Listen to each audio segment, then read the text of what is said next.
What a time to be a Dodgers fan. Am I right? All right, we're launching the show, everybody. Kevin Klein here. Solo show today. Hope you guys don't mind that. I want to wish everyone a Merry Christmas. If you're watching live right now, of course, it's Christmas Eve. If you're listening to the podcast and it's Christmas morning, hope you and your family are having a great Christmas. Of course, if you're listening to this later in the year, maybe it's already New Year's. Hope you had a fun New Year's. Hope you didn't get too drunk. But yeah, this is the best December in Los Angeles Dodgers history. I think it's safe to say this is just a glorious time right now to be a Los Angeles Dodgers fan. It's a new era, and they've made the playoffs 10, 11 consecutive years, whatever it is. They've got one World Series out of it, should have been two. Regardless, this is a new era of Dodgers baseball, and it's going to be led by Shohei Ohtani, Yoshinobu Yamamoto, and of course, the regulars, Mookie Betts, Freddie Freeman, Walker Buehler, Tyler Glasnow, Will Smith, Max Muncy. This is a loaded team. What's going on, 275 vet? Christmas as a Dodgers fan is effing good. Damn right. Get me to spring training already. Get me to opening day. This is incredible. I mean, this Dodgers team is just star-studded. I cannot wait to see these guys report to Camelback Ranch and get this thing going. Spring training is going to be bonkers. I mean, good luck getting tickets for those first few weeks. Everyone's going to be lining up to see Shohei Ohtani in a Dodgers uniform. And these games don't even count. And it's going to be insane. He wasn't even at spring training really last season for the Angels because of the World Baseball Classic. Well, it's going to be a different story now. Camelback Ranch is going to be covered by the media. It's going to be covered by fans all over the world because they want to see Shohei Ohtani play for the Los Angeles Dodgers. And yeah, these games don't count for anything, but they're certainly going to count for moral reasons. They're going to want to see what Shohei Ohtani looks like, how he connects in a more intimate atmosphere with his new teammates. They're going to want to see Yoshinobu Yamamoto, how he connects with his new teammates in a more intimate atmosphere. So this is going to be insane. I cannot wait for this season. I hope everyone's having a great morning so far. Hope you did all your Christmas shopping. Hope you didn't procrastinate and you have to go to the store right now, buy last minute gifts, because that's always a nightmare. I was at the outlet stores yesterday, and that was a mad scene. So the whole point of this show is, yes, I'm going to talk about stuff, but I want to make this a more back and forth experience with everyone in the chat right now. So you can literally ask me anything that's appropriate. I will answer all your questions, anything Dodgers related, anything life related. Drop it in the chat. Let's have some fun here on Christmas Eve before Santa Claus comes to town. So let's see what we've got. Another comment from 275. It's crazy that Mookie and Freddie, two of the three NL MVPs, aren't even the stars. That's right. I mean, let's take a step back into 2023. We thought Mookie and Freddie should have been the leaders of this team, and they kind of let Jason Hayward and Miguel Rojas lead the charge. Yeah, that can get you through the regular season, but no team's going to have great postseason success if your leaders are Miguel Rojas and Jason Hayward. There was just some lack of fire still in this team, and I feel like Shohei Ohtani is going to really bring a different element to this Dodgers clubhouse. So I cannot wait to see how the tables turn, and let's see how they respond to Shohei Ohtani's leadership here in the Dodgers clubhouse. Harmony Davis, a regular. What's going on, Harmony? Let's answer your question. Who, in your opinion, is the Dodgers' biggest competition in the National League? I think it's safe to say it's still the Atlanta Braves. Another team that had a disappointing postseason outcome. They got bounced in the NLDS as well, but pretty much the entire team is returning. Most of these guys are still in the thick of their prime. I mean, Ronald Acuna Jr. is the reigning National League MVP. Matt Olson had a monster season. Sean Murphy is a great catcher. Ozzy Albies, when he's healthy, is a pretty solid second baseman. And Austin Riley at third.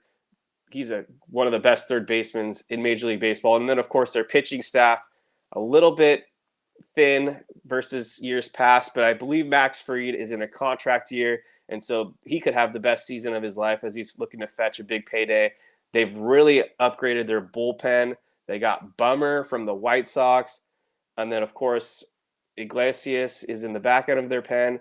So the Braves, in my opinion, are the biggest competition. I could go into more detail on other National League teams that I think are a threat, but I'm going to move on for now. Alfonso is done shopping. Merry Christmas. That's a W.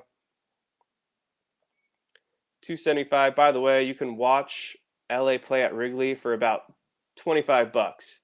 Airfare pays for itself, and the pizza is amazing. Highly recommend going to see a game at Wrigley Field, one of the best stadiums in Major League Baseball. And good to know if you live near Chicago or you just want to go check out Wrigley Field, tickets are affordable. Hopefully he's referring to the Dodgers coming into town. Pizza's pretty solid, but in my opinion, Los Angeles has better pizza than Chicago. I'm sorry, New York has the best pizza in the United States. That's my take on that. Next up, Bruce Davis. What's up, Bruce? Will Dodgers add pitching for the bullpen? I personally believe this is what's next for the Dodgers agenda. I think they're pretty much good on the starting pitching front, although we could get into a little bit more detail later. Maybe they will add one more starter. Definitely probably more on the cheaper range. But yes, I think the Dodgers are going to still continue to bolster their bullpen. I mean, let's not forget the first half of this season for the Dodgers, their bullpen was bad. Vesia was inconsistent. Ferguson, he was kind of inconsistent in the second half. And then you had Almonte, who basically had a 5 ERA the entire season, and then he went down. Daniel Hudson, who they were hoping to come back, really never was able to get healthy. He basically made 1 or 2 appearances and was out for the season. Blake Trinan was out. Evan Phillips and Brusar Graterol were the 2 consistent guys the entire 2023 season. And then, of course, they added Ryan Brazier, who was phenomenal, gave them close to 40 innings, had an ERA below 1. He was insane. Not sure if we can expect him to replicate that success if the Dodgers do re-sign him. And then, of course, Joe Kelly, who we'll get to more stories in a second. They brought back Joe Kelly. He was great for the Dodgers in a limited sample size, but he always is plagued by injuries. I think the Dodgers are going to look to add at least one more arm. I don't know if it's going to be a righty or a lefty. I am still inclined to believe that they are going to target a closer. I think that if the Dodgers can get a bona fide closer, it really will shore up the bullpen. You've got Phillips, who can pitch the 7th or the 8th inning, along with Graterol. Set those 2 guys up, build the bridge, hopefully for a solid closer this time, not someone like Craig Kimbrell, and you got yourself a good thing going. What's up, Michael Carrillo? A trade for Santander. I'm not really sure what the Baltimore Orioles' plan is yet in terms of if they're going to try to move off guys. He's kind of like the veteran leader of that clubhouse. I'm not sure if Baltimore is willing to move him. He'd be a good fit for the Dodgers as a corner outfielder, so I don't mind the move. I do think that they do need to make at least one more acquisition in terms of outfield depth. Sounds like the Boston Red Sox and the Angels are linked to Teoscar Hernandez now. I know that the Dodgers were trying to pursue him earlier in the offseason, and it seems like the momentum has kind of dropped. Not a big Teoscar Hernandez guy, in my opinion. He strikes out way too much. So if you complain about Chris Taylor striking out too much, well, Teoscar Hernandez is even worse. Let's get into this from 275 Vet. Do y'all see Shohei bought Ashley Kelly a Porsche for the number 17? What a guy Shohei Ohtani is. What a guy. Apparently, the Kellys didn't even ask anything in exchange for that number 17. So, Merry Christmas to the Kelly family. Shohei Ohtani, out of the goodness of his heart, just decided to gift Ashley Kelly a Porsche probably for the whole movement. One, to recruit him to the Dodgers, and two, just to put up a funny video. So, I mean, what a team player Shohei Ohtani is.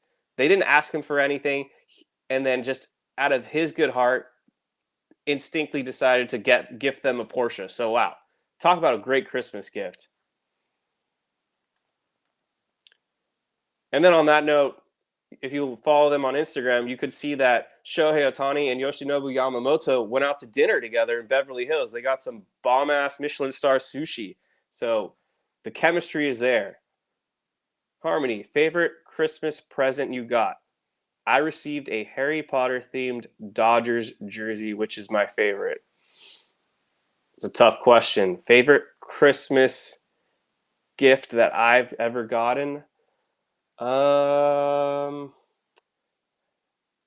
mean, I got this new MacBook last year. That was pretty sick. So my previous MacBook had lasted like 8 years, and finally I decided it was time to upgrade. So getting a Mac Apple computer is always sick.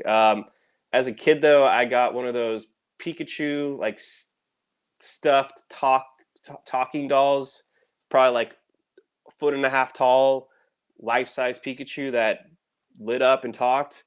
I'm a big Pokemon guy, so maybe that's a gift that stands out to me as one of my favorite. Just having my Pikachu sidekick. Good question coming from Maria G. Where does Matt Chapman end up? A Dodger? No, he will not be a Los Angeles Dodger. Max Muncy is their third baseman. And behind Max Muncy, you still have Miguel Vargas and potentially Michael Busch. So the Matt Chapman idea is certainly out because they're not going to pay Scott Boras and overpay for Matt Chapman.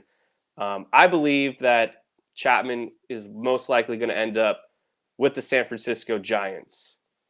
I think that the Giants are desperate to make a big move.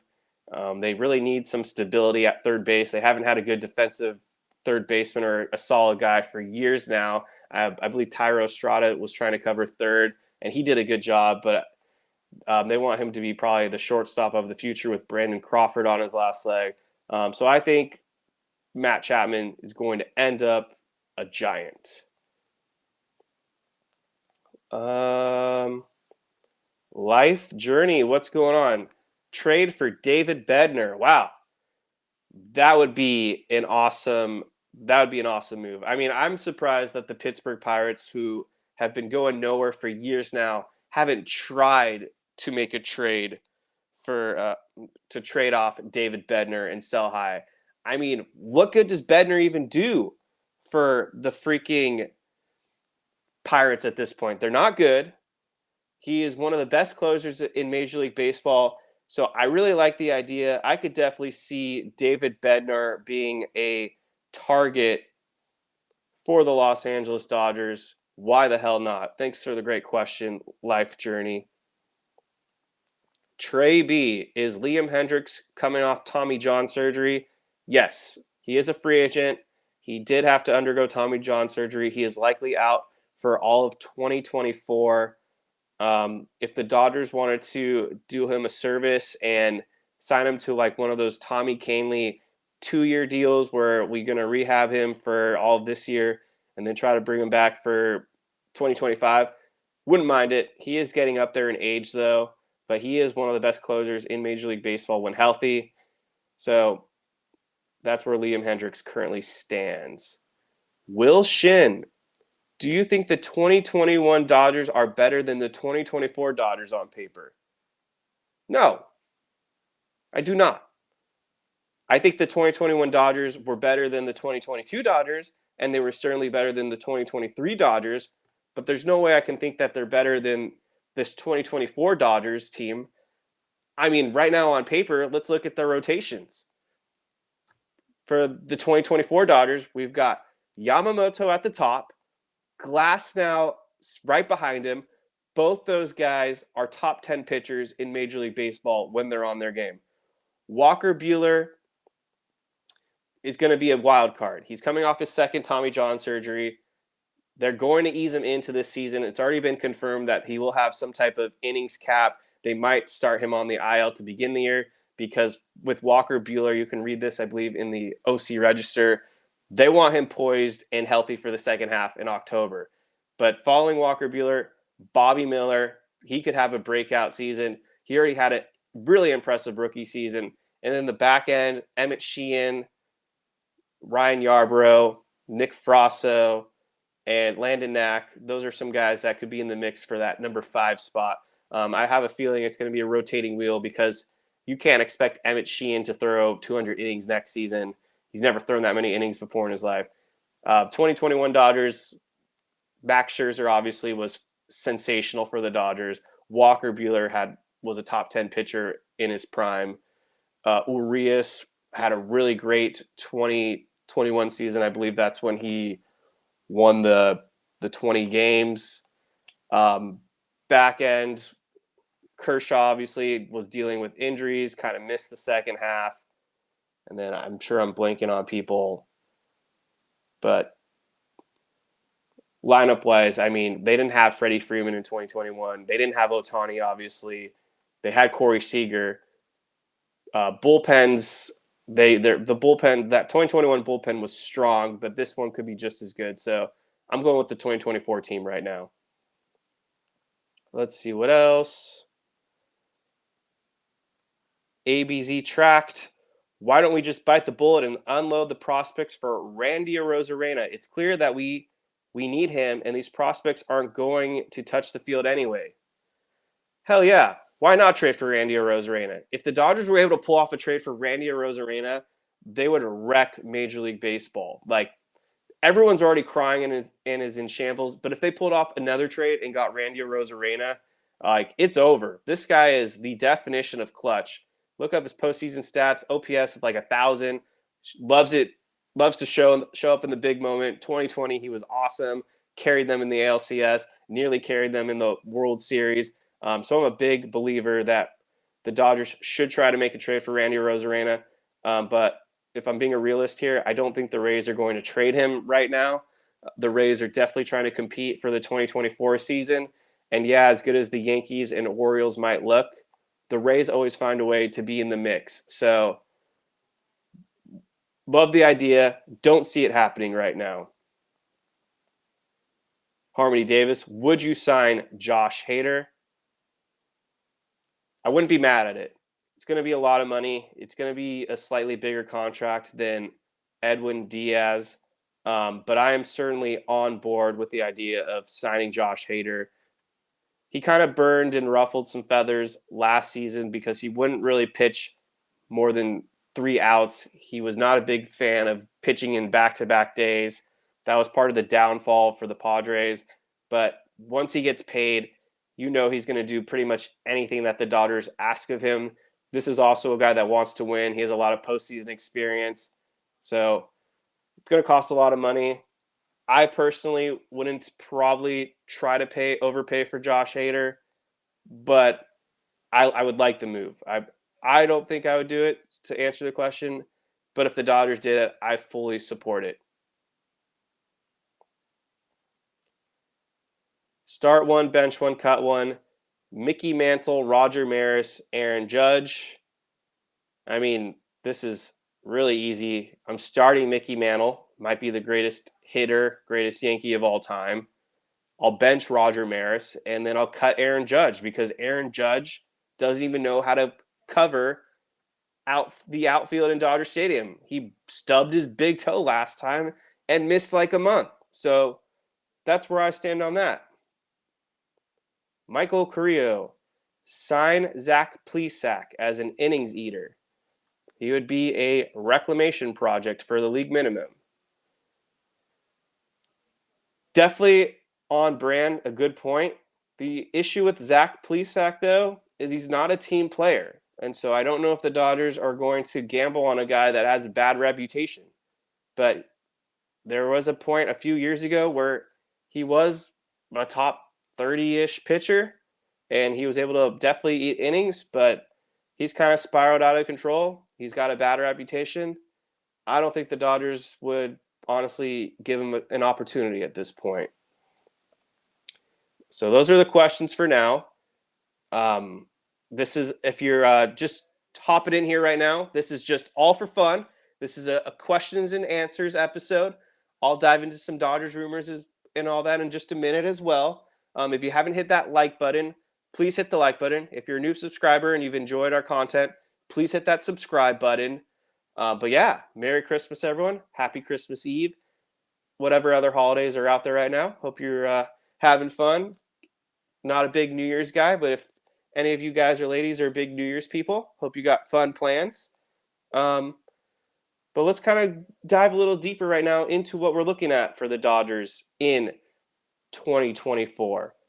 So let's pull up the depth chart and let's kind of analyze what we've got here. So the 40-man roster is full.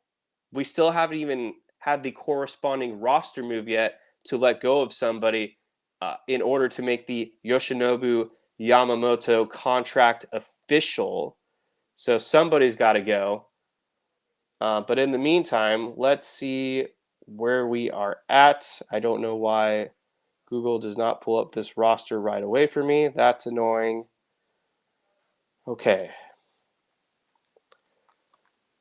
First off, Yency Almonte. No more minor league options, so he has to make the major league club or he'll be DFA'd. Yency Almonte had a really bad season last year for the Dodgers. He showed some strides. I think he had a nice run where he went 8 to 10 outings, didn't give up a run, and then he just spiraled out of control again. But for Yency Almonte, you can kind of view him as the Phil Bickford role for 2024. He is for Yency Almonte. He's going to pretty much have to prove himself. If he doesn't, he'll be DFA'd by May or June. He might be just kind of holding on to a roster spot right now, but I don't know. I don't know what to believe on him with him. For Walker Buehler, we've already kind of talked about it. Walker Buehler's coming back. This is really exciting for the Dodgers. This is one of their big game pitchers. Sorry, 1 second.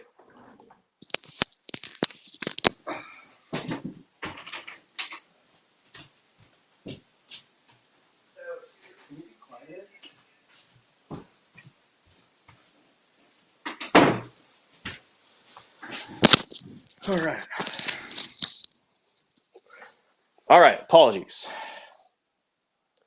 Walker Buehler. What to expect from Walker Buehler in 2024?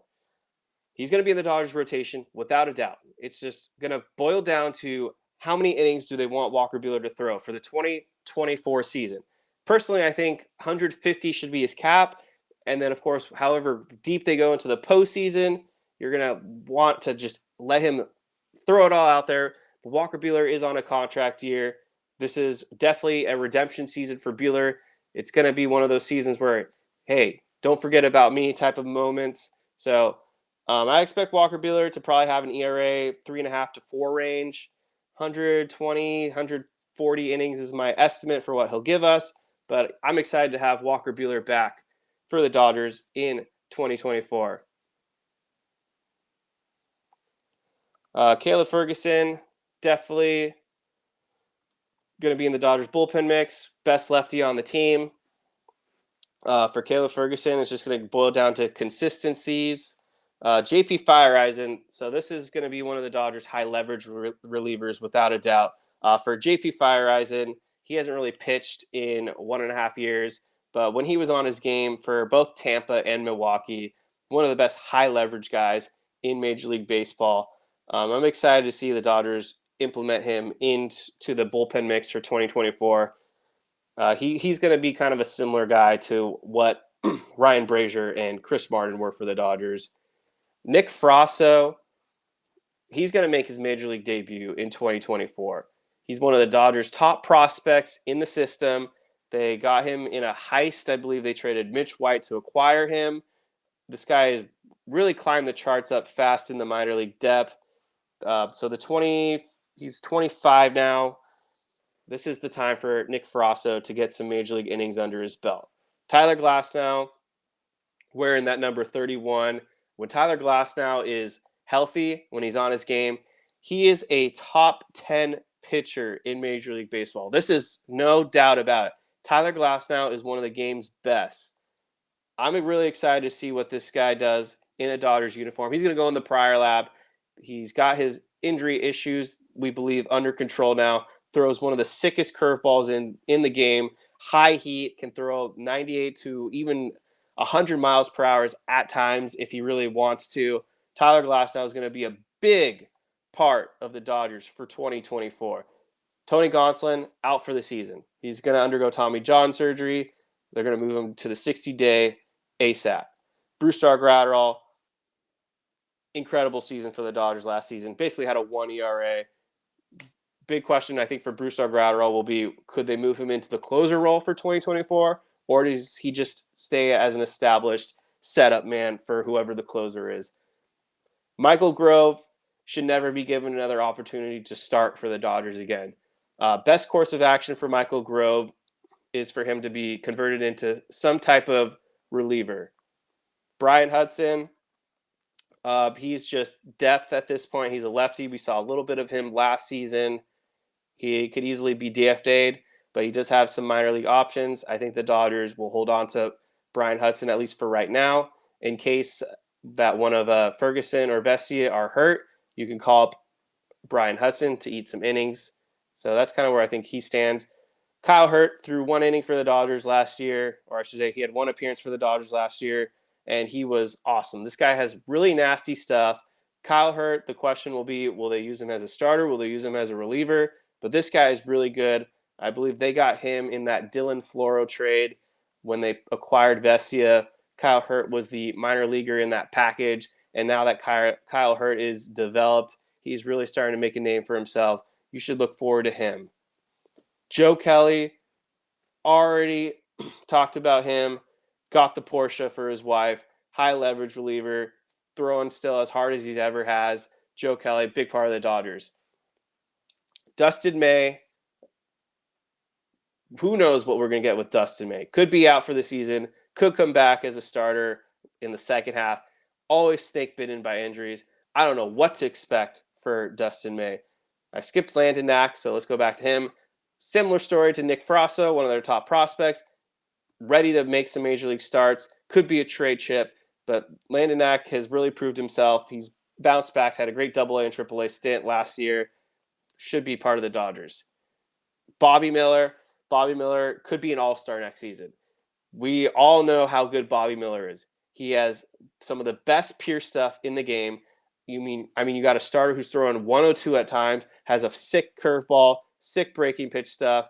Bobby Miller, I could see Bobby Miller being even a 20-game winner one day if he gets the innings under his belt. Bobby Miller is just that good. He could be the sneaky ace of the staff next season. I'm just calling my shot right now. I believe in this guy, and you should too. Evan Phillips, closer, fireman guy.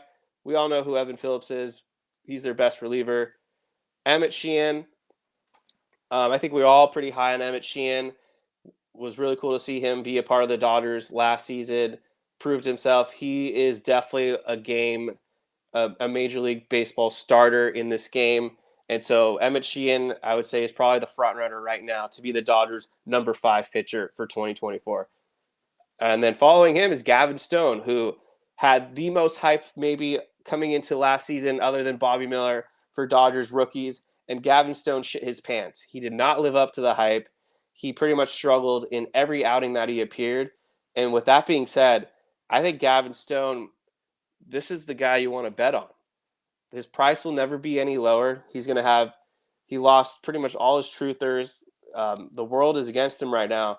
But Gavin Stone was one of the best pitchers for a minor leaguer in 2022. And so I'm not, just like Ryan Pepio when he made his unofficial rookie year in 2022, where he was just walking at everyone and then everyone gave up on him. And I was adamant, you got to believe in Ryan Pepio. And he showed us last season in a limited sample, albeit, but he was really good. I think Gavin Stone's the same story. Blake Trinan. Who knows what we're going to get with Blake Trinan? He was hurt the last 2 years, but one of the game's best high leverage relievers when he's healthy. Ricky Vanasco, certainly a wild card.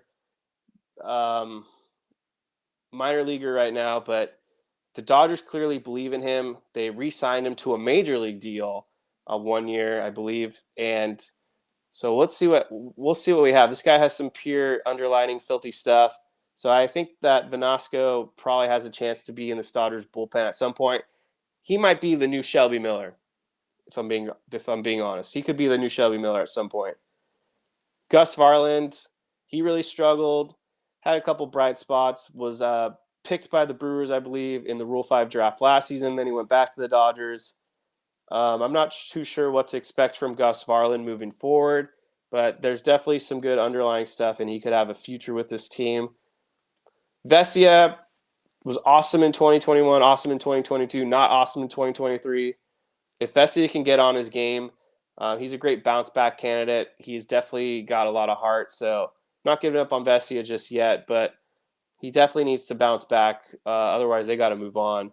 And then last but not least for the pitchers, Ryan Yarbrough, another guy that's kind of like a Tyler Anderson-like type of pitcher. Doesn't throw hard, really good with his accuracy. Will make some starts, will be a piggyback guy as well. I don't think Ryan Yarbrough has the stuff to be a high leverage reliever. So best thing for him is either to start or be a middle innings guy. So what's going on, everyone? That's the Dodgers pitching staff right now. So let's get to some more questions. If you haven't hit that like and subscribe button yet, let's do that. Let's pump up the show here as we're just having fun here on Christmas. Ask me literally any random questions. I will talk about pizza. LA pizza is the best other than New York. I do not care. Chicago pizza is mad overrated. So I'm sorry if I'm triggering anyone, but that's just my opinion. I'm a big pizza connoisseur. I could talk about pizza for hours. And yes, Chicago, really overrated. Harmony. Would you sign Alex Wood as an innings eater? No, I don't want Alex Wood back. Thank you, Alex Wood, for your 2 stints with the Dodgers, but in my opinion, he's pretty washed. And if I wanted a lefty to just take a gamble on, give me Paxton, give me Ryu, give me Kershaw. I do not want Alex Wood. 275 vet question. Why is no one talking about Marcus Stroman? No one's talking about Marcus Stroman in a Dodgers uniform because, let's face it, he's kind of overrated. He's got a mouth. He talks a lot of shit online. He was actually kind of good for the Cubs in the first half last season, and then he just fell apart.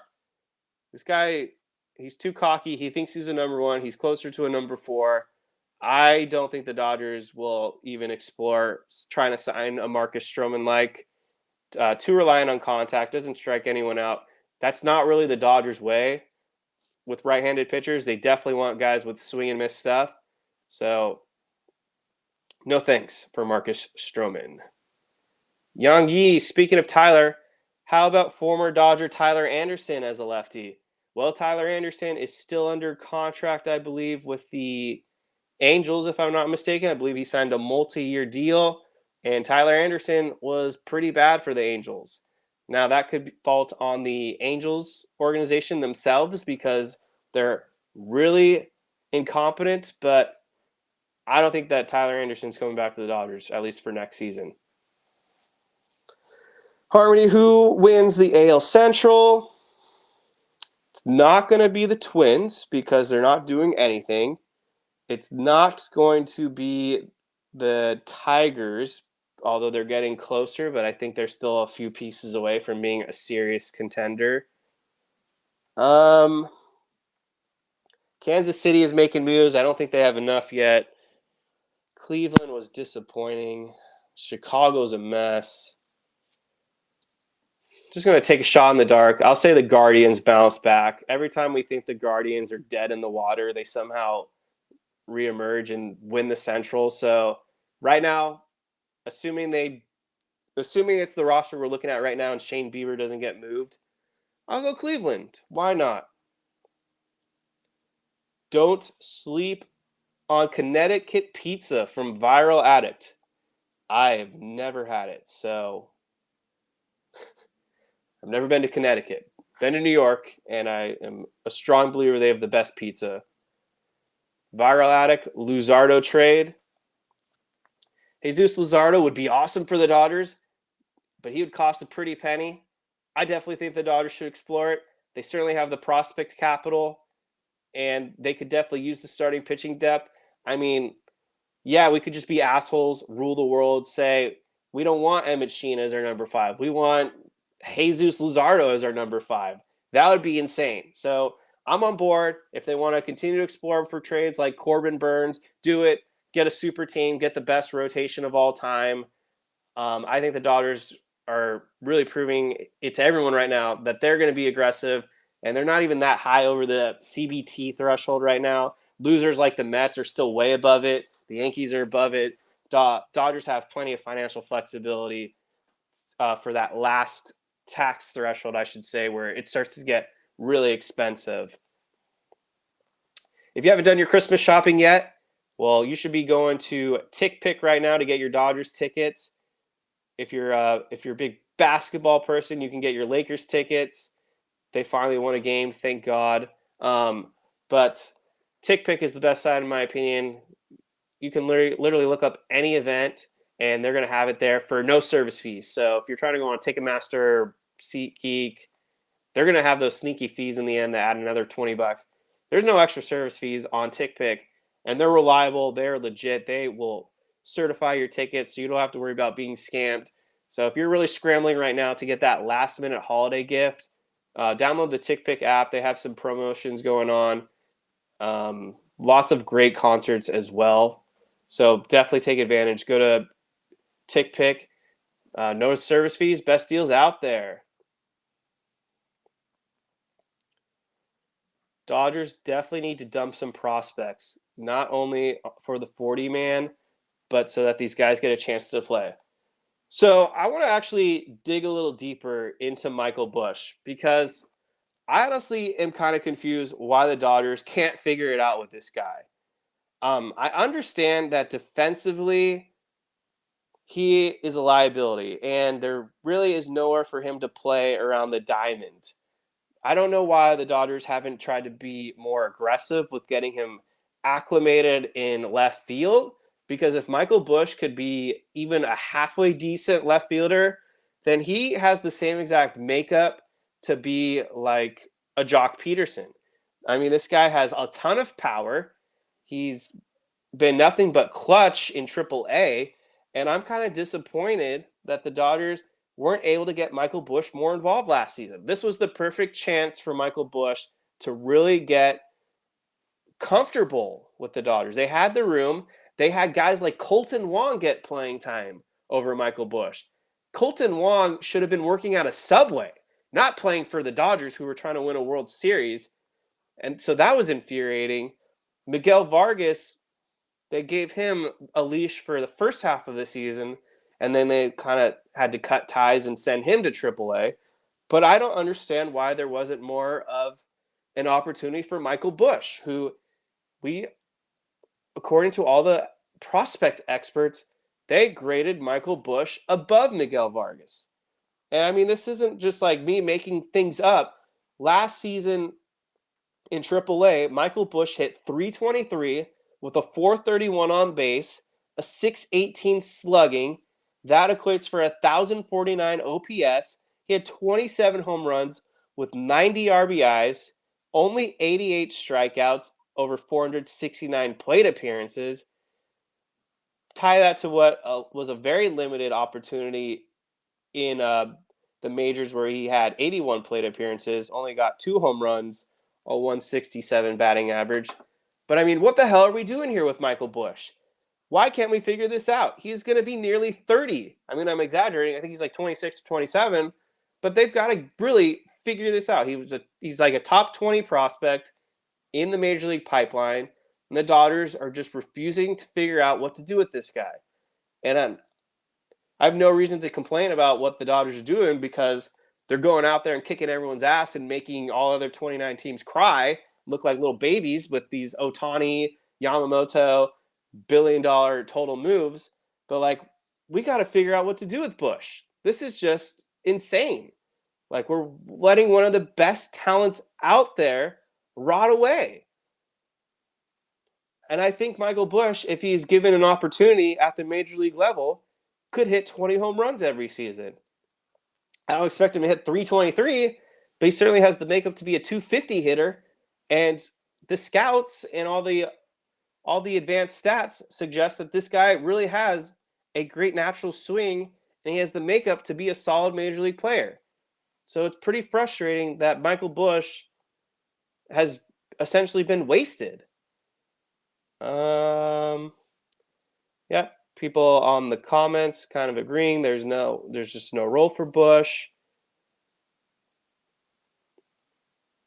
275 vet, Michael Busch, and Miguel Vargas for Corbin Burns. Hell yeah! If the Dodgers could trade those two guys for Corbin Burns, it's going to take a lot more than that. I still feel like Corbin Burns to the Dodgers is still something that we need to manifest and make it happen. If I had my pick of any reasonable major league player available right now, that includes like I think that of any pitcher, I should say, I'm taking Corbin Burns. What would I have to give up for Corbin Burns? Certainly would cost one of Busch and Vargas. I think you'd have to throw in probably at Pajes, and then pitchers. The big question would be, do you have to trade Emmett Sheehan? I personally would trade Emmett Sheehan for Corbin Burns, but if they could get away with Gavin Stone, Nick Frasso, Andrew Landon Knack, maybe it takes two of those guys. I'm certainly in. Some people have kind of flirted with the idea, do you have to give up Gavin Lux to get Corbin Burns? I mean, I'm fine with it. It would suck, but if we get Willy Adames in exchange as well, I'm here for it. I think Corbin Burns is a difference maker. You put him on a team like the Dodgers, he already has a Cy Young under his belt. Corbin Burns will just put this team over the top, and he is a free agent after this season. But honestly, that's okay because the Dodgers have the depth in the minor league system. Shohei Ohtani theoretically should be returning to the Dodgers rotation. And if you get a World Series out of it, who cares? Like, who cares about the consequences? Like, our goal is to win as many World Series right now with Shohei Ohtani. So I would love to see Shohei Ohtani win a World Series in his first year with the Los Angeles Dodgers. I mean, I certainly think that'd be one of the greatest moments, obviously, in the franchise's history, and put the Los Angeles Dodgers on a global scale. You'd get people in freaking Antarctica talking about the Dodgers. People out in Africa will be Dodgers fans if they can just pull this shit off right away. So I'm all in. I am all in. Yang Yi, heard about Porsche gift. Of course, we've talked about that. Shohei Ohtani is the ultimate team player. I mean, everything he's ever done in his short Dodgers tenure right now suggests he is maybe the ultimate Dodgers team player currently on that roster. Yamamoto and Ohtani were eating at Nobu last night. Where was Ben Verlander, and did Kikuchi make that reservation? That's some good stuff from Justin Yamas right there. I'm sure Ben Verlander was crying in the shower because he didn't get invited. And then the whole Kikuchi nonsense. It's funny that he squashed that weeks ago. He made a reservation, I guess, in Toronto at a sushi restaurant. 40, 50 people invited, and people thought Ohtani was one of the guests. And he said, nope, didn't happen.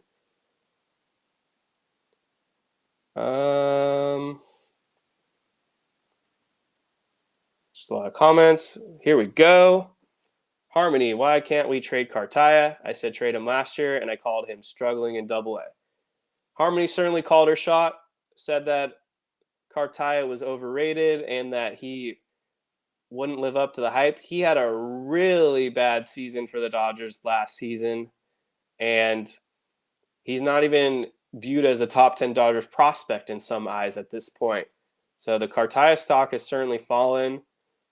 He seems like a great trade chip at this point, just based off the fact that Dalton Rushing has really emerged as now the Dodgers' top prospect catcher. And then, of course, Will Smith is still with the team. So a guy like Cartaya is certainly expendable.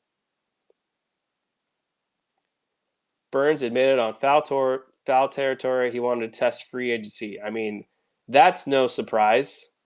But the Dodgers should still try to get Corbin Burns for 1 year and figure it out. Oscar Vargas, What's a solid LA pizza spot? Love these types of questions. So I have a few. Pizzeria Sai, or say if you're on the west side, that's Pizzeria space SEI.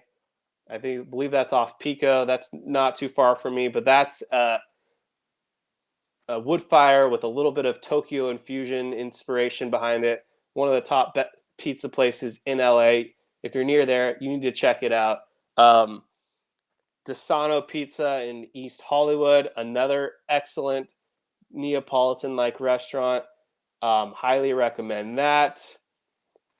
In downtown LA, I'm blanking on the name, but they are from Phoenix.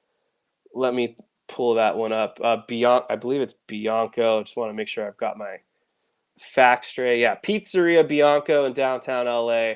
One of the best pizza restaurants as well. If you're looking for some excellent pizza, you've got to go to Pizzeria Bianco in downtown Los Angeles. Where else? Where else? Best Bet just closed, but would have recommended them. But yeah, I think those are some of my favorites right now.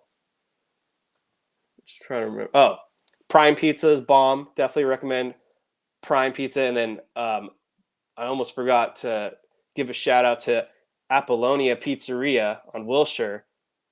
And that's basically near the El Rey Theater in Mid City. Apollonia Pizzeria, cash only, but they have some of the best pizza as well. Um, I'm not going to get into flavors and all that because that's your judgment call. I don't want to bias you and then you order the wrong flavor you don't like. But those are some of the best pizzas. Joe's Pizza on Pico. AB is saying if that's the Joe Pizza that's from New York, yes, they're also really good. Got some good questions coming up. Talking about Boris clients, LA only has 2 Boris clients left on their roster: Miguel Vargas and Brewstar Gradral. Yeah, that is correct. Favorite 3 pizza toppings from Yonggi? Oh man. Okay, so firing just to get people triggered, firing off right now. Pepperoni is overrated. Not a top 3 pizza topping. Pepperoni is good, but the amount of hype it gets, it's like ketchup. It's not all that. So for me, top 3, we're gonna go with basil. Basil is just delicious. It really adds special touch. So I'm going to have basil. People are gonna kill me, but I don't know if it counts as a topping or a sauce. But honey, if you've ever had hot honey on a pizza, ultimate game changer. Could not hype up hot honey on your pizza any higher. But once you have that, you can't go back. So hot honey, and then last but not least, a top 3 pizza topping. I'm kind of torn between pineapple or mushroom. People hate pineapple on pizza.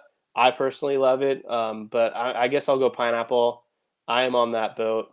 Pineapple on pizza, absolutely delicious. Kyle on. Why can't the Dodgers trade for Jose Ramirez and Shane Bieber? And I know Jose Ramirez would remove the trade clause to win. Yeah, I mean, this is a great question. This is a great recommendation. Um, but the Dodgers, I don't think, are going to go after a third baseman. I think that they really have promised Max Muncy that he is on the team. And where's Max Muncy going to play if he's not at third base? He wouldn't be able to play. So I don't think the Dodgers are looking to acquire a third baseman. Shane Bieber was really high on Shane Bieber, and now he's just been kind of crippled by injuries. He doesn't throw that hard anymore. He's always on the IL with shoulder issues. So I think the Dodgers need to kind of stay clear of Shane Bieber. Too many red flags for me. Pete's Anna is really good. Pocket True Du Bois. Um, Masa in Echo Park or Lenzini's in North Hollywood. Speaking of Echo Park, I snubbed a big one. It's right near Dodger Stadium. It's literally, I think, 2 miles away. Quarter Sheets Pizza. you got to go to Quarter Sheets Pizza. They're in my top 5. I will promise on whatever you want me to promise on. Quarter Sheets Pizza, one of the best. You got to go there. You got to go there. Steve A vouching me for Pizzeria Bianco in Phoenix, best lasagna he's ever had. Yeah, we've got everyone's loving the pizza talk. We've got a shout out to Pizzeria Mozza. Yeah, Pizzeria Mozza is solid. Certainly a little expensive. I would agree with that assessment as well. Numero Unos is really good. I don't, if that's that kind of dumpy numero unos, I'm going to kind of stay clear. We've got yes to basil. Someone's mad about pineapple. Kaio thinks Max Muncy can play second. Max Muncy is not going to play second base. That is just a dream that's dead. He was awful defensively at second base. They've already kind of promised Mookie Betts the second base job. So I don't think that's happening. But yeah, Max Muncy just doesn't have the mobility to play second base. And he kind of struggles with the bat now when he plays second base. So the Dodgers aren't going to move him to second base. If the Dodgers didn't have Ohtani, he'd be the perfect DH. But yeah, the Max Muncy reality is it's either third base or he's gone. And I think that the Dodgers promised Max Muncy they weren't going to trade him. Max Muncy essentially begged them to give him an extension because he wants to be. He took a discount to stay with the Dodgers. He's literally taking pay cuts because he wants to be on the Dodgers. He loves it that much. So, yeah, I'm sorry, but Max Muncy is certainly going to be the Dodgers' third baseman next season. It's going to be a roller coaster because he was really inconsistent defensively at third base. But, yeah, Max Muncy, Dodgers third base. That's the reality. We got other questions. We've gone into a whole pizza tangent. But yeah, it's been close to an hour now. So if you guys have questions, feel free to drop them below. If you haven't hit that like button yet, hit me that like button. Give me that like button. I'll be here for probably another 15, 20 minutes. If you haven't subscribed yet to the podcast, please hit that subscribe button. But we can dive into the Dodgers hitters right now. So let me go back to the Dodgers 40-man roster as we just kind of quickly talk about what to expect with who's currently on the team. So two-way player, Shohei Ohtani. That's pretty cool to see Shohei Ohtani pop up as a two-way player. Shohei Ohtani could be the MVP favorite right away out of the gate. Should hit close to 40 home runs, driving 100-plus Dodgers. We all know what to expect from Shohei Ohtani. Dodgers have 4 catchers on the 40-man. They do not need to have 4 catchers on the 40-man roster. They've got Austin Barnes, who was the worst hitter last season. Diego Cartaya, who really struggled down in the minors. Hunter Fiducia, who was the opposite of Cartaya, absolutely hit nukes in the minors and now is on the 40-man. And, of course, Will Smith, who was an all-star last season. So I think between the first three names I've mentioned, Smith is obviously staying. One of those 3, you got to drop them in like a circle pit, throw a pipe, and they've got to battle it out. One of these guys is going to have to go. We don't need 4 catchers on the 40-man. Infielders, Michael Busch. Already went into a whole tangent of Michael Busch. Freddie Freeman, Mr. Reliable, the most consistent hitter in Major League Baseball, still in his prime. Freddie Freeman had, I think it was 1 double away from 60 doubles. Maybe he gets that next season, but everyone knows how good Freddie Freeman is. Gavin Lux, maybe the biggest wild card of these established hitters. Couldn't run the bases successfully, blew out his knee. Gavin Lux has a lot to prove for the Dodgers in 2024. Hasn't really lived up to the hype just yet.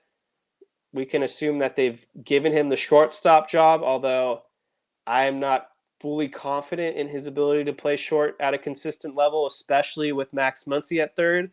The left side of the infield is a little shaky right now. But yeah, Gavin Lux, prior to the knee injury, was super fast. I think he would have absolutely thrived with the smaller bases and stolen 30-plus bags. So we just kind of have to wait and see with Gavin Lux, but eventually he's going to have a breakout season. It's just a matter of when. Max Muncy, this guy is just one of the best pure power hitters in baseball. I mean, the value that the Dodgers get for him is just insane, and he should hit another 30-plus home runs for the Dodgers, and I would think he's the cleanup hitter, at least to begin 2024. Now that you have Shohei Ohtani, we know who the 1 through 3 are. I think Will Smith is your 5 hitter, so I think just by default, Max Muncy should be the cleanup hitter. Miguel Rojas got way more playing time than I think we anticipated last season. I personally think the Dodgers should just get rid of him. He's not very good with the bat. Defensively, he's awesome, but I think the Dodgers could certainly upgrade at the shortstop position. They might take a slight hit defensively, but if Gavin Lux isn't ready or he struggles in some capacity, I don't think we can do another year of Miguel Rojas. I just think he was too unreliable with the bat. And I mean, the Dodgers didn't even trust him in the playoffs. They pinched hit for him. I believe he was the one. It was either Wong or Barnes that pinch hit for him. So I don't think the Dodgers are too high on him themselves. Chris Taylor continues to just get disrespected around the league. I don't know what people are expecting out of Chris Taylor. He's not going to be an all-star every season, but he had a really good season for the Dodgers last year. He's always striked out a lot. That's just part of his game. He's a good postseason hitter. But I mean, last season, if you look at his FanGraph value, he equated to a $15 million player. And what did the Dodgers pay him last season? $15 million. So he hit his exact value. The batting average wasn't that high with 237, but he certainly had the power. 15 home runs, 56 RBIs, 16 steals. And it's kind of hard for a guy like Chris Taylor because he doesn't know when he's going to be in the lineup every day. He doesn't know where he's going to start. He's always all around the diamond. And yet Chris Taylor, more often than not, comes through in the clutch. And he's probably a top 3 utility player in all of Major League Baseball. So I don't know if the Dodgers keep Chris Taylor for the full duration of his contract, but he has certainly always been a valuable player and a great asset for the Dodgers. Miguel Vargas really struggled. Already talked about him. Question will be, will Miguel Vargas be back with the Dodgers next season? Are they going to trade him? I don't think that he's going to get much opportunity to start every day at this point.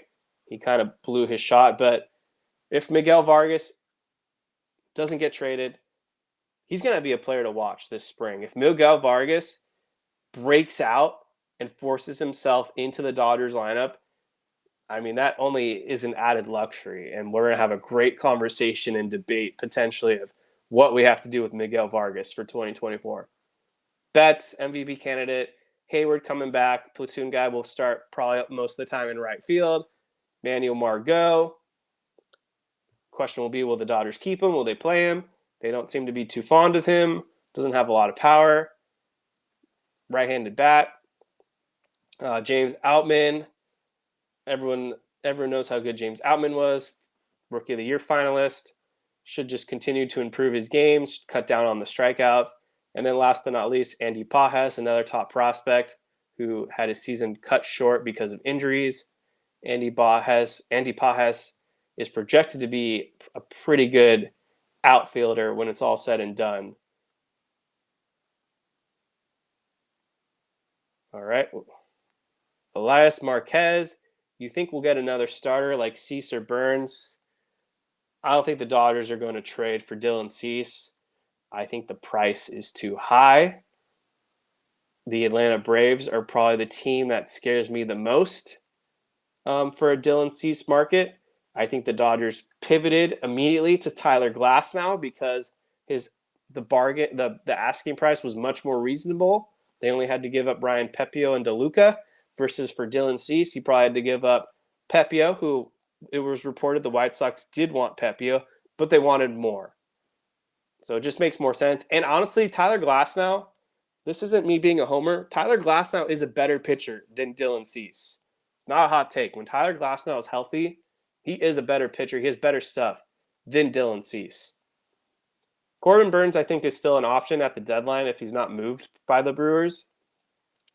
Dodgers might still be trying to make a trade for Corbin Burnes. But yeah, that would just break the internet and make people so sad. I'm dropping the link right now in the chat because I haven't brought it up, but make sure you guys vote in the 3rd annual Incline Awards. I put this together myself. It's always a lot of fun going over the winners and losers. It makes for great content as well. So if you haven't voted yet, get your vote in. I just dropped the link below. It's fun stuff. So you'll want to vote. You'll have a good time. It's only going to take like 5 minutes. Favorite topping for me, basil, burrata, and prosciutto from Justin. All great toppings. That's a W right there. W take. J-Ram can play shortstop or second and then leave Muncy at third. Jose Ramirez is a third baseman. I don't think you can move him to second or short. I mean, it's a creative idea, but unless someone can provide me evidence that Jose Ramirez would be able to adapt at one of those positions, it's not going to happen. Chris Taylor is making market value $560 million. Is what you would pay for a utility player who hits 10 to 15 home runs on the open market. Exactly. W take right there. William Cheek, welcome to the show. I haven't seen you before. Make sure you hit that like and subscribe button. We need to give Lux a chance with Rojas as a backup. He is great defense. We need a left fielder. I agree. We absolutely need a left fielder. Although Chris Taylor and Margot kind of cover you in left field, but I would love a solidified guy at left field. The Dodgers could just be the evil overlords and trade for Christian Yelich and say, F it. I think Christian Yelich, if that contract wasn't as expensive as it was, I think Christian Yelich would be a great solution for the Dodgers in left field. But yeah, we need to give Gavin Lux a chance, whether it's at short or second or somewhere. The Dodgers are really high on Gavin Lux. It's just a matter of, do they keep Gavin Lux or do they sell high on him? Eventually, Gavin Lux is going to break out. But, I mean, I keep saying it. When? When is this going to happen? Yang Yi, would you trade for Clase?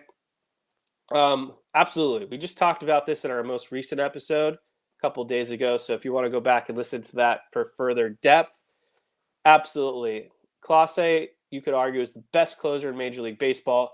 The Dodgers have way too many assets under their belt right now. They could easily pull off this trade. Cleveland would love to sell high on a closer, and they would love to get great depth back in return. So if there's any team right now that would make this move and pull it off, it is the Los Angeles Dodgers.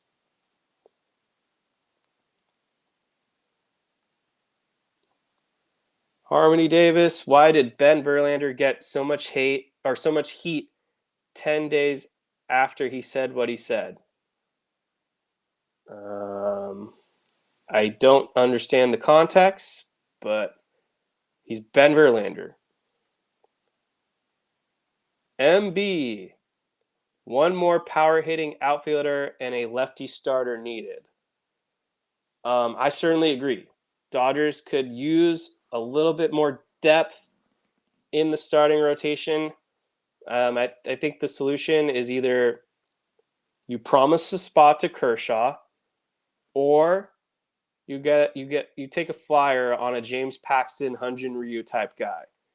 It's probably not going to be someone that you're going to depend upon to start in a postseason game, but having just one more reliable arm who can give you 5 to 6 innings every time out for the first half of the season, and then maybe you cut him in the second half or you trade him. I kind of think what they did with Noah Syndergaard last season, they had the right idea. It just happened to be that Noah Syndergaard was absolutely terrible. But the Dodgers had the right mindset. They were hoping that Syndergaard would be someone that gave them just close to a quality start every time out. Wasn't a lot of value. Wasn't a commitment because it was a one-year deal. And it just didn't happen. Obviously, I'm talking about a right-handed starter, but use that logic with a left-handed starter. Just a year prior, it worked out perfectly with Tyler Anderson, who was an all-star, and Andrew Heaney, who reinvented his career and was a great pitcher when he was on the mound. So the Dodgers would have to explore the market, but there are certainly some decent lefties out there. Or if they want to just add one more righty, Frankie Montas wouldn't be the worst gamble in the world. We've ran out of questions. It's 11:05. Christmas Eve is here. It's the best December ever if you're a Dodgers fan. Yoshinobu Yamamoto is a Dodger. I cannot wait to see him throw for the Los Angeles Dodgers. He is going to be a top 10 pitcher. Everyone is going to understand why the Dodgers committed $325 million to this guy, along with the $50 million posting fee that they have to give to the Oros. Yamamoto has 4 elite pitches. The biggest question, I think, for Yamamoto is going to be, apparently he threw once a week in Japan. Will he be able to throw twice a week potentially for the Dodgers? I'm not sure. Will they have to explore that 6-man rotation? And that's why they need to add one more additional starter? These are still questions that I think remain to be seen. We've still got plenty of offseason to go. The Dodgers ain't done. And I think they've got one more exciting move under their belt. Lucas Giolito is still a free agent. Could the Dodgers add him? I'm not so sure. The Red Sox don't want to pay Jordan Montgomery. I don't think the Dodgers want to pay Montgomery at this point based off how much money they've committed. But if the Dodgers want to just be super ultra aggressive, get a big time lefty, you get Jordan Montgomery. Guy shows up in the postseason, gives them one more option as a guy who's clutch. I mean, we don't know what we're going to get out of Walker Buehler next season. People want to just jump to conclusions and think Walker Buehler is going to reform back to where he was prior to that arm injury. I don't know. It's scary stuff for a pitcher. He got heat 10 days after he said Ohtani was the most important Dodgers signing ever. Why? He got heat because Jackie Robinson exists. Jackie Robinson is the most important Dodgers signing ever. He broke the color barrier. If you have time, I'm sure every Dodger fan has seen it, but if you haven't, I highly recommend watching the movie The Number 42, because it will really put into perspective how much Jackie Robinson had to endure. I mean, those times 60, 70 years ago, it was not acceptable the way people were treating people of color. And Jackie Robinson had the courage and the bravery to endure all the backlash he got. He's probably the most important signing in Major League Baseball history. So that's why Ben Verlander got heat, because he's an idiot for takes like that. Yang Yi, Woodruff, reclamation project. Yeah, I mean, Brandon Woodruff to the Dodgers would make a ton of sense. I think that the Dodgers would have to wait till the 60-day IL eligibility rules come up, which I think begin in February. Then they can move guys like Dustin May and Tony Gonsolin to the 60-day IL. Then they can immediately sign and move Brandon Woodruff to the 60-day IL.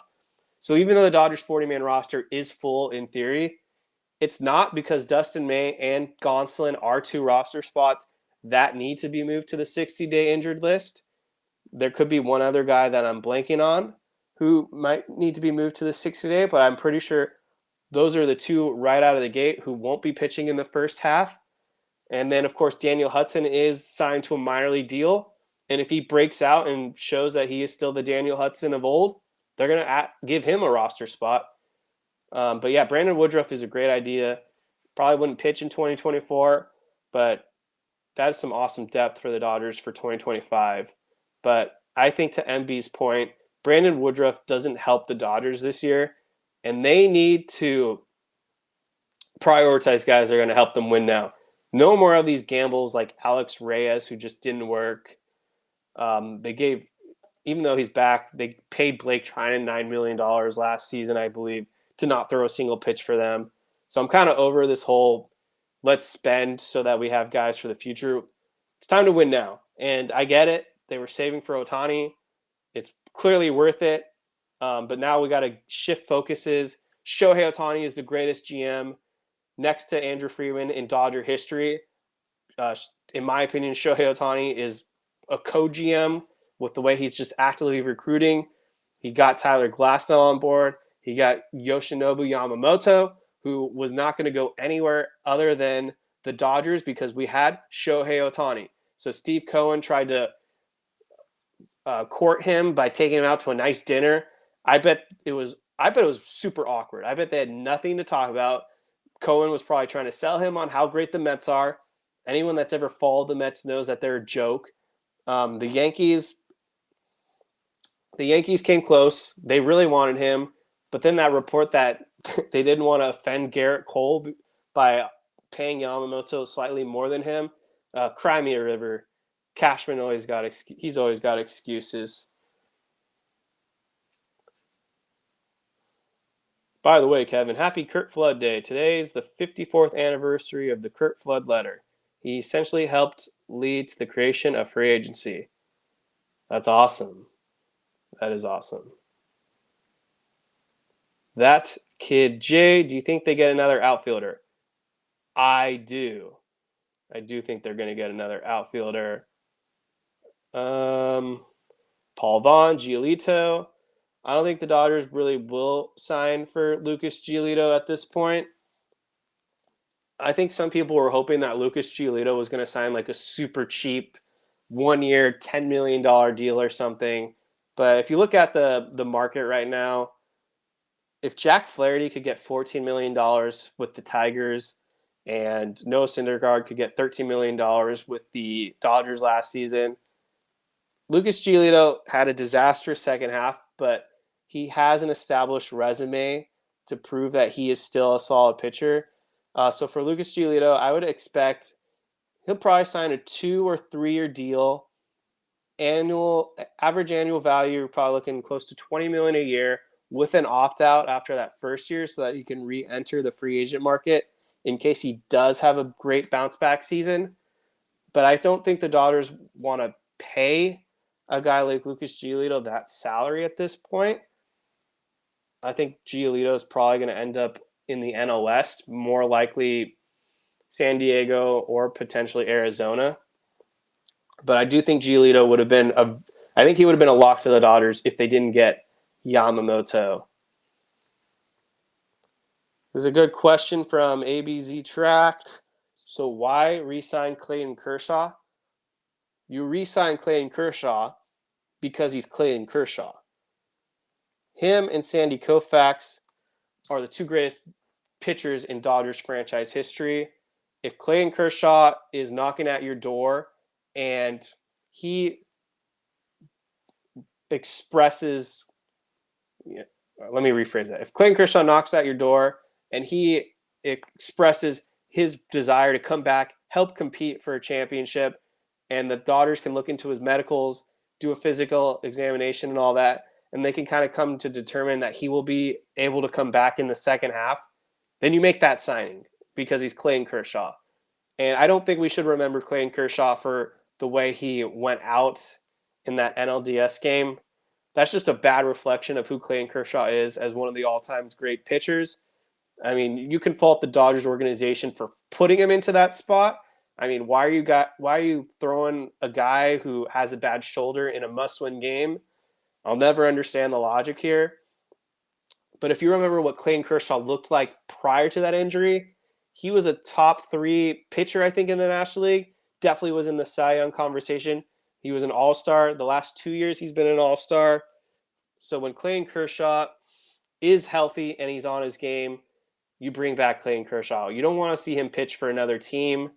If Clayton Kershaw says, I'm going to Texas, well, then that's a different story. You have to respect his decision because he's given all he can to the Dodgers. But to answer the question, why resign Clayton Kershaw? Because he's Clayton Kershaw. That kid Jay, with how the Dodgers look right now, if you're the GM, what other moves would you make, and what other names do you want realistically in Awesome Stream? First of all, thank you. heads up, we're gonna do we'll do about 5 to 10 more minutes. So get those final questions in right now, and then I'm gonna end the stream, and you can listen back on the audio feed if you missed any. But if I'm the Dodgers GM right now, uh, here's what I'm thinking. We need an outfielder. A lot of people in the stream have mentioned that, and I 100% agree. I don't think Randy Arozarena is a realistic option anymore. I think if that was going to happen, it would have happened in the Glasnow trade. So I'm not going to say him. I think Max Kepler would be a good left fielder. I like that he has some power to his name. 20 usually hits 20 something home runs. OPS around 800 last season. A lefty bat. I think Max Kepler makes sense for the Dodgers. I also would kick Miguel Rojas to the curb, and I would re-sign Kike Hernandez. Kike Hernandez was bad defensively last season, but he was also playing with a hernia. I think with Kike undergoing the surgery and he's back to himself, he and Chris Taylor are great utility guys, and Kike is insanely clutch. So I'm going to say those are the two bats I add. And then the bullpen, Ryan Brazier's the safe pick. I don't know what Ryan Brazier's market is right now. If he's asking for multiple years, then we can't re-sign him. For me, Ryan Brazier, 2 years is the most I'm willing to go with him, just because he caught lightning in a bottle last season, and he could very well end up like a Trace Thompson and completely flame out and end up like a pumpkin. I think that the Dodgers should look to spend some money on a closer. Whether it's trading for Clase, just owning it and paying Josh Hader and not looking back, or they explore other options. Maybe they pull a trade with the Blue Jays and bring in Jordan Romano. I feel like Toronto's trying to make some moves. Jordan Hicks is a free agent. Maybe the Dodgers take a swing and just take a gamble with Jordan Hicks. But I think they need one more power arm. I don't think the Dodgers need to do really anything more flashy. And then you figure out what to do with Kershaw. Maybe you talk to him. Maybe he sits out, get him in spring training so they have some roster flexibility. And then, so I think I've named like 4 or 5 arms options. And then you just find like one more cheapy arm. Get some depth. The Dodgers always deal with injuries with the starting rotation. I don't think Walker Buehler is going to start the season either. Could see him starting on the IL. So, yeah. Would Kershaw take the minimum? Yeah, he'd take close. I mean, I don't know what the minimum is. If you mean like $1 million, probably not. I think you could get Kershaw back for like $10 million with some incentives. Absolutely. Oscar Vargas, Kershaw is going to sign once teams are allowed to place players on the 60-day IL. I think that is the logic as well, because the Dodgers don't want to cut someone and then they're kind of hampered because now Kershaw can't pitch. So you move Gonsolin, you move May to the 60, you sign Kershaw, you move him to the 60. It's the same exact logic I had with Woodruff. Steve A. He just had his first surgery and has potential to come back to be the best he's been in 3 to 5 years. Leadership and basically a player coach at this point. That's a good take. That is a good take. 275 vet. If you can sign a Kershaw, you sign a Kershaw. Dude, legendary for it. Dairy. Paul Vaughn. Kershaw and Buehler in second half. To begin the year, use Stone, Sheehan, and Grove. I agree with all that except for Grove. Michael Grove should never start for the Dodgers again. Like MB just said, Grove should be in the bullpen. Frank, is Dustin May finished? Finished would be too strong of a stance. Can Dustin May be counted on as a durable starter or a starter for 2024? I don't think so. I don't think you can count on Dustin May at all to start for the Dodgers next season. The Dodgers kind of dropped the ball the first go around when he came back in 2022. They tried to make him a starter. He was just mechanically thrown off. The Dodgers need to figure out a way to turn Dustin May into a reliever, I think. I don't know if that's the long-term solution, But until Dustin May can prove that he can stay on the field and healthy, the way he's going to add the most value to this Dodgers ball club is to come out of the bullpen. And he probably couldn't pitch back-to-back nights because his elbow is made of glass. But if you can have Dustin May come out of the pen every 3 to 4 days, it gives you 2, 3, or just one power inning. That seems like a much more viable solution for the Dodgers with Dustin May. Because unfortunately, as talented as he is just like Noah Syndergaard. He can't stay healthy. And if you can't stay on the field, then I don't care how good you are. I'd rather take someone that's slightly less talented who can pitch every fifth day than a guy who has a higher ceiling like Dustin May, but can't be on the field. Like, to me, that's a no-brainer. You need someone that can actually provide value on the field. Otherwise, what's the point? The final questions. Here we go. Will Shin, to be honest, I am losing a lot of faith in Gavin Stone. Changeup first pitchers are never successful in the MLB. Look at Chris Paddock. I don't think that's a true take. I believe Zach Greinke threw one of the best changeups in the game. I don't know exactly what we're trying to say here with changeup first, but a guy that is reliant on the changeup as an out pitch, there are certainly a lot of great pitchers out there and in the past who that was their go-to pitch and had a lot of success. I think for Gavin Stone, though, he's got to find his out pitch. That was kind of what killed him. He wasn't able to put away hitters.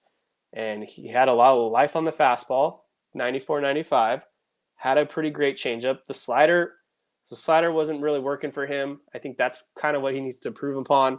I think that was the big difference for Ryan Pepiot last season. He was able to find that third pitch with the slider, and then that made the changeup more deceiving. I'm not giving up on Gavin Stone. If the Dodgers keep him, I think Gavin Stone has a chance to be a great bounce back candidate for the Dodgers next season. As filthy as Emmett Sheehan is with his underlying stuff, he was clearly more ready, but we cannot forget how good Gavin Stone was in 2022. So I'm not giving up on Gavin Stone. I think this is the year that Gavin Stone bounces back. He had his first spring training last season. He's going to have another chance with spring training this season.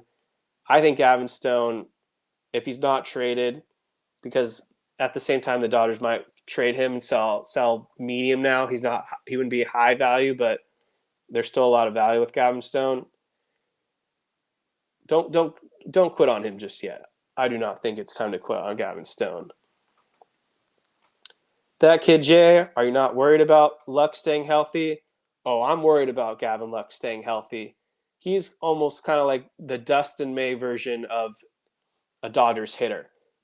Stone will have great spurts and then he gets hurt. He gets hurt every season. Last season was the worst of them all because he obviously missed the entire year, but he got hurt in the second half of 2022 and wasn't good. He was hurt a lot of 2021, had his moments, showed up in time for the playoffs, but Dodgers tried to move him all over the infield, the outfield. It was just a mess. Yang Yi, A.J. Pollock for left field. No thanks. I think A.J. Pollock is washed and will be retired in a year. Justin Yamas, no, I see Tony being non-tendered next year. I don't know. I'm not sure about Tony Gonsolin. I don't think they get rid of him just yet because he's cheap value.